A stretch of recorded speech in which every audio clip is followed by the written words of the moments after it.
इसलिए गाय माता है, इस सम्मान से सबसे पहले वो देश आगे आए जिस देश ने ये सूत्र दुनिया को दिया है। ये सूत्र अमेरिका ने नहीं दिया कि गाय विश्व की माता है, ये सूत्र जापान ने नहीं दिया, ये सूत्र भारत के ऋषियों ने दिया है कि गाय विश्व की माता है। बोलो गौ माता की जय।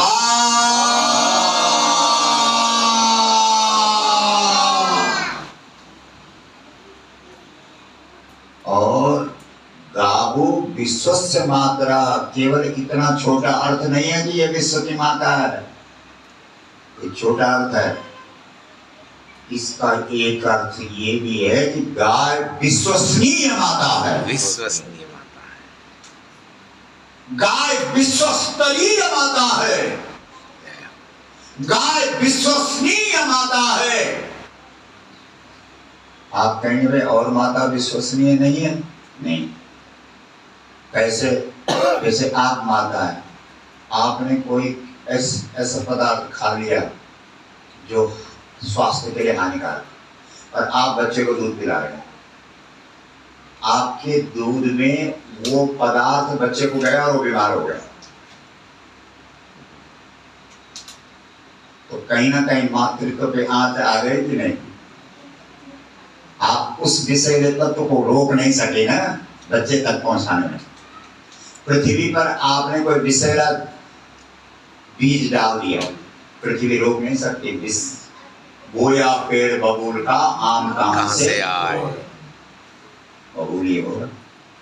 लेकिन गाय को अगर आप विष भी पिला देंगे, उसके गौमूत्र में और उसके गोबर में और उसके दूध में वो बाहर नहीं आएगा, ये वैज्ञानिकों ने सिद्ध कर दिया है। तो बोलो विश्वसनीय माता है कि नहीं है?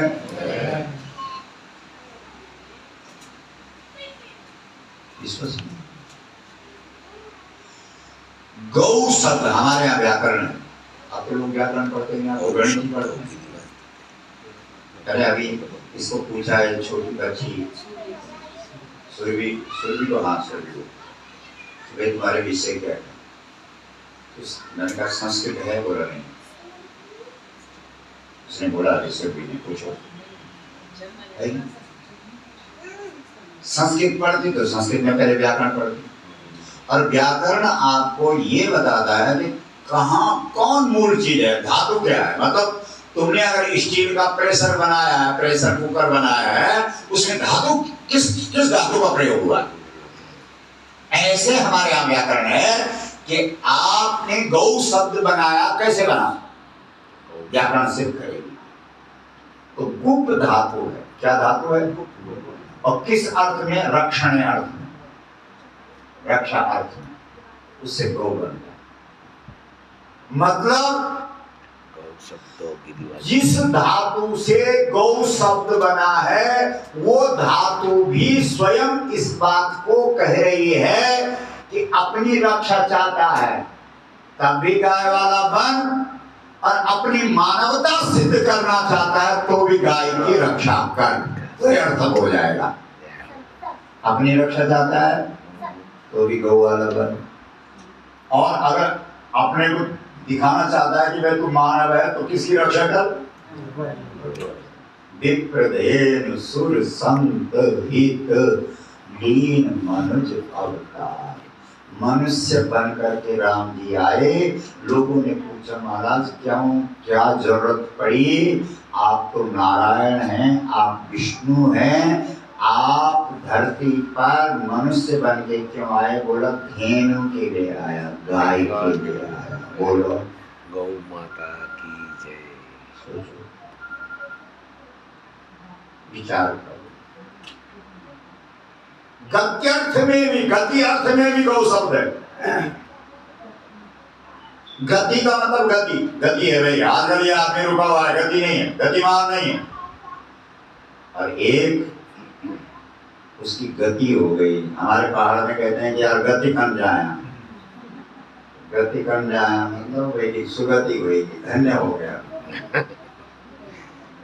मोक्ष मिल गया। गति शब्द का एक अर्थ मोक्ष भी है, और गति शब्द का अर्थ चलना भी है। गति समझ रहे हो? हमारा भारतीयों का जो परिचय है भारतीय संस्कृति के अनुसार वो गोत्र से है।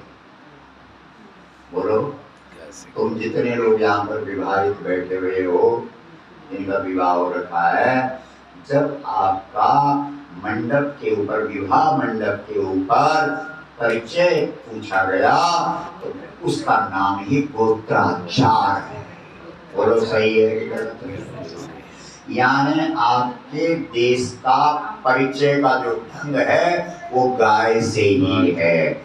आप गोत्र, गो का मतलब गाय है और त्रा का मतलब रक्षा है, दो शब्द है। गो यानी गाय और त्रा का अर्थ क्या है? रक्षा। मतलब अब आपसे अगर गोत्र पूछा गया तो आपसे ये कहा गया कि क्या आप गौ रक्षक हैं? मूल बात ये पूछी गई है, जी आप भारतीय हैं। चलो भाई, इनके साथ संबंध बनाने में हमें कोई दोष नहीं है। यहाँ से कन्या लानी है, कन्या देनी है, निसंकोच दे दो, क्योंकि ये गौ रक्षक है। तो जिस देश के अंदर हर व्यक्ति का परिचय गोत्राचार के द्वारा होता हो, उस देश में गाय को पशु समझ करके काटा जा रहा हो और गोत्राचार वाले मौन होकर के बैठ जाए, तो ये कहाँ का न्याय है? बोलो, सोचो। अब आप कहेंगे बहुत कठिन काम। रामचरितमानस का एक छोटा सा दृष्टांत हम आपके सामने रखते हैं। आप सब पढ़े लिखे लोग। रामचरितमानस में हनुमान जी महाराज विभीषण के घर में पहुंच गए सुबह सुबह ब्रह्म मुहूर्त में।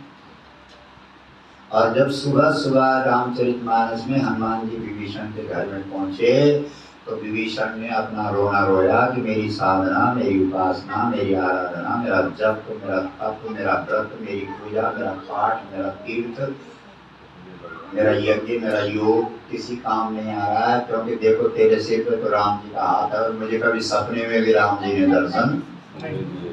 कारण क्या है? ये सब बेकार क्यों जा रहा है मेरा?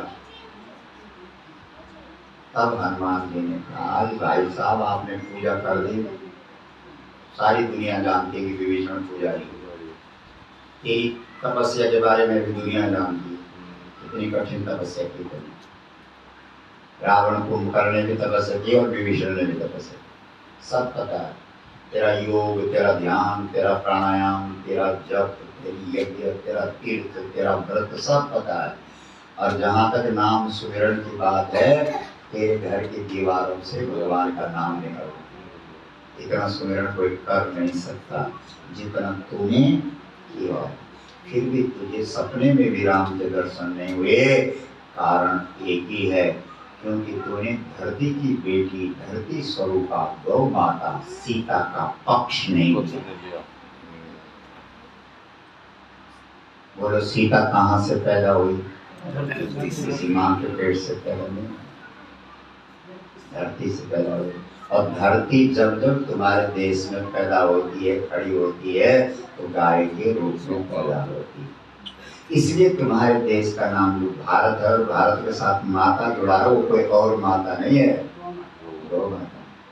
क्योंकि तुम्हारे धर्म शास्त्र कहते हैं कि धरती जब खड़ी होती है तो किस रूप में खड़ी होती है? गौ माता। इसलिए तुम्हारी संस्कृति मिट्टी पत्थर को राष्ट्र नहीं मानती, तुम्हारी संस्कृति पृथ्वी को गाय मानती है। और जो भारत की पृथ्वी है, उसके उस धरती को, उस पृथ्वी को, उस राष्ट्र को, उस देश को तुम्हारे धर्म ग्रंथ किस रूप में देखते हैं?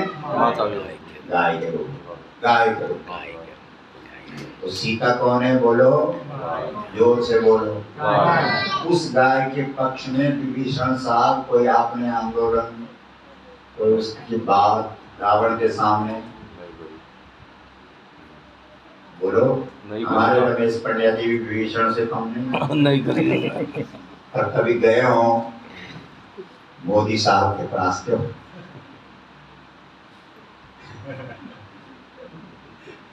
ये बात कही हो। जब हम लोग 18 दिन वहां बैठे हुए थे ना, जंतर मंतर, एक पटेल आया था, बहुत करीब है वो मोदी जी का, गुजरात से जी। बहुत बड़ा आदमी, हैदराबाद से, लेकिन है गुजरात, हाँ जसवंत पटेल। हाँ, जसवंत नानजी। बहुत बड़ा गौ भक्त है। गाय का पोस्टर बना के लोगों को भेंट करता है, काऊ लिखा हुआ। वो हमारे पास आया और उसने कहा गुरुजी तुम यहाँ बैठे हो? हाँ अब भी जा रहा हूँ। हाँ, जसवंत नानजी। सबसे पहले अपना काम नहीं बोलूंगा, हाँ, मोदी जी से आपका काम बोलूंगा। किसी तरह क्या पता है कि वहाँ गाय की कितनी हाँ बात चलो होगी। हो जाए। उसके बाद अगले ने तो मैंने फोन किया तो ऊपर नंबर ही बंद कर दिया, कोई बात हुई नहीं वो। आज हो जाएगी बाबू जी, आज ये संदेश पहुंच जाएगा वहां तक। ये जा रहा है वहां पे। बोलो गौ माता की माँ।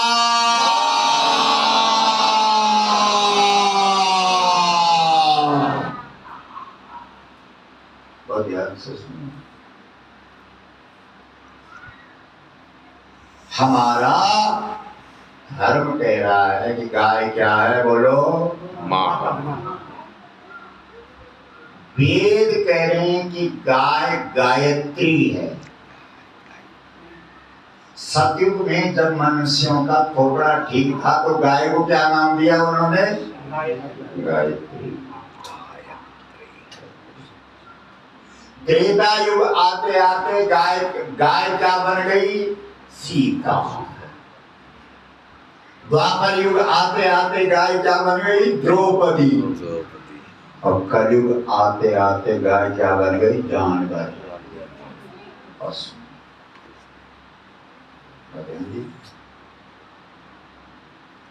बोलो हमारी लड़ाई सही है कि गलत है? तो अगर सही है तो क्या आप 10 करोड़ रुपए इकट्ठे कर सकते हैं इस आंदोलन में? अब हंसने लगे, 10 रुपए नहीं निकलते। 10 करोड़ मेंबर बन जाओ, 1-1 रुपए से 10 करोड़ रुपए हो गए इकट्ठे।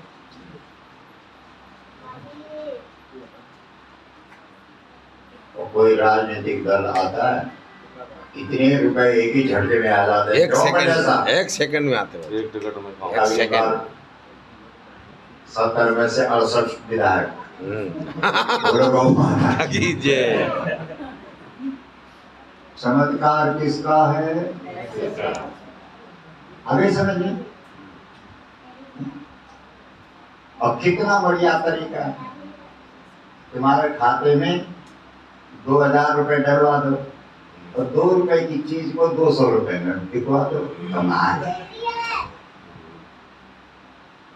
वो 2000 जो खाते में आएगा, उस खाते में आने से 2000 के खाते में आने से 2 रुपए की चीज 200 की हो गई, वो नहीं दिखाई देगा क्योंकि वही खाता रात सपने में भी दिख रहा है 2000। एक दृष्टांत दे रहा हूँ, बाकी मेरा कोई आपको समझाने के लिए। बोलो गौ माता की हर हर माँ। और आपका वेद कह रहा, आपके पुराण कह रहे हैं कि पसवो, बोलो ना गावा। गाय को कभी, बोलो कभी सपने में भी पशु मत बोलना। पशु मत बोलना। बारह में बोले चल रहे हो और तुम बोल रहे हैं बड़े धर्मात्मा। इस देश के अंदर जब द्रौपदी गाय, हमें बोला ना कि सतयुग में गाय को गायत्री बोलते हैं, त्रेता युग में गाय को सीता बोलते हैं, द्वापर युग में गाय को द्रौपदी बोलते हैं। तो द्वापर युग की घटना है कि द्रौपदी का चीरहरण हो रहा है। चीरहरण हो रहा मतलब उसका अपमान हो रहा है। साड़ी से ही अर्थ मत लगाओ, उसका अपमान हो रहा है, जैसे आज हो रहा है गाय का। ऐसे द्रौपदी, द्वापर युग की गाय द्रौपदी है, उसका जन्म भी किसी मां के पेट से नहीं है, बोलो यज्ञ कुंड से निकली है, और यज्ञ कुंड का पूरा संबंध गाय से है। गोबर के उबले होंगे, गाय का घी होगा तो यज्ञ होगा। समझ रहे हो बात? ये बहुत गहरी बात है। हमारे शास्त्र लक्षणा और व्यंजना में लिखे गए, अभिधा नहीं है। अभिधा का मतलब सीधा सीधा। हमारे धर्म ग्रंथ किस में लिखे गए? लक्षणा और ये कवित्री ये समझती है कि लक्षणा क्या होती है, व्यंजना क्या होती है। आजकल के लोग तो गणित जानते हैं बस। बोलो गौ माता की हर हर माँ। तो सबसे पहले उस द्रौपदी गाय ने, रमेश जी आप जैसे जो धार्मिक संगठन है, राधेश्याम जी हम्म, आपके पास आए हो द्रौपदी, जो धार्मिक संगठन है, क्योंकि वहां धार्मिक संगठन का प्रतिनिधित्व कौन कर रहा है उस सभा में, बोलो जल्दी। यही तो गड़बड़ है, इसका मतलब तुम ठीक से नहीं सुन रहे, जबकि हम पूरी कोशिश कर रहे थे तुम ठीक से सुनो। कौन है वहां बैठा हुआ? अरे भीष्म को छोड़ो, उसका जो पति है धर्मराज नहीं है वो, धर्मराज वही तो है। उतनी दूर जा रहे हो, स्वयं जो द्रौपदी का पति है, 5 भाइयों में जो सबसे बड़ा है वो कौन है? बोल क्यों नहीं रहे हो? धर्म को वहीं बैठा हुआ है, धर्मराज वही है कि नहीं? इसका मतलब है धार्मिक संगठन वहां है। हाँ एक आदमी होता तो हम बोलते धर्म वहां है, 4 उसके पीछे और पहला वो है, इसका मतलब संगठन है पूरा। अरे 5 लोग हैं तो इसका मतलब तो धार्मिक संगठन वहां है। और द्रौपदी गाय बोल रही कि मेरे को बचाओ, तो क्या उस धार्मिक संगठन ने गाय को बचाया? जल्दी हाथ खड़ा करके बोलो, हाथ हिला के बोलो। वही हाल आज तुम्हारे देश में हो रहा है। अगर अभी पता करो भारत सरकार से कि धार्मिक संगठन कितने हैं हिंदू धर्म के, 3 करोड़ से ज्यादा करोड़, बोलो है कि नहीं? और यहाँ पे मुझे लगता है कि कम से कम यहीं पे 10-12 निकल जाएंगे जो धार्मिक संगठन का प्रतिनिधित्व करके, मेरे से लेकर के और आप तक, बोलो। और गाय बच गई क्योंकि हम धार्मिक संगठन, हमारा 2 काम है, धर्म बचे ना बचे, मेरा संगठन बचना चाहिए। ध्यान दो, कड़वा बात है, बहुत कड़वी बात है, बात कड़वी बात और ध्यान दो। सही बात। आगे समझ में, और चीज हो या ना हो, चंदा मिलना चाहिए, तो चंदा मिलके धंधा चलना चाहिए। बोलो गौ माता की जय। हर हर मां। एक व्यक्ति ने हमको फोन किया कि महाराज जी कुछ रुपए देंगे, उसमें से आधा से ज्यादा वापस देना। मैंने कहा तेरा कोबरा खराब है। हाँ ये भी कोई बात है? ऐसे पागल है जो वापस देंगे, तुझे देना तो पूरा दे दे। नहीं सही बात है पूरे